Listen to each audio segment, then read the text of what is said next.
the end of last week's Torah portion, we left the Jewish people standing at the base of Mount Sinai, having encountered God face to face in the moment of revelation. And so it is with a dramatic change in tone that this week's Torah portion opens, Ve'ele ha-mishpatim asher tasim lifneihem. These are the laws that you shall place before them.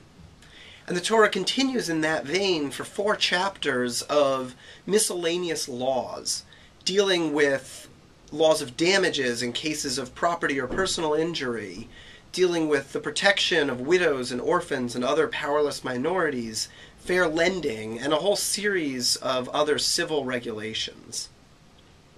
Many of the commentators point out that these laws seem logical.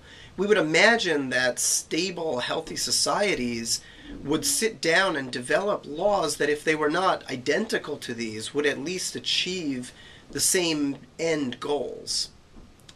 So why would God take this parsha as a time to give these laws that we would imagine people could very well come up with for themselves? Unfortunately, when we look at the world around us, it's clear that while we may be capable of deriving these laws for ourselves, we don't often do that. When you think about the Holocaust, what we quite rightly regard as one of the greatest moral outrages in history, it was, from the perspective of the Nazis, both legal and prudent. The same could be said for slavery in this country. We look back and we are horrified at what was allowed, what was encouraged to happen here in our country, and was, again, legal and made perfect logical sense.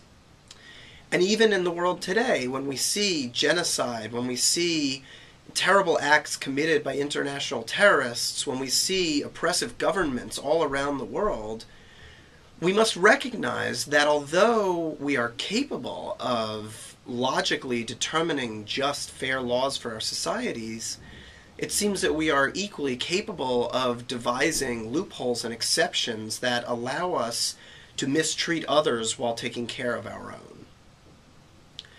And so God gives us these commandments in this week's Torah portion not as laws founded on a basis of logic, which we know can be twisted, but on a different basis, on the basis of our common humanity, on the basis of our having been created in the image of the same one God who commands us to protect the weak and to defend the powerless.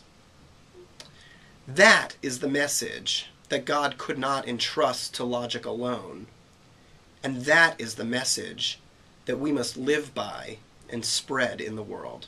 Shabbat Shalom.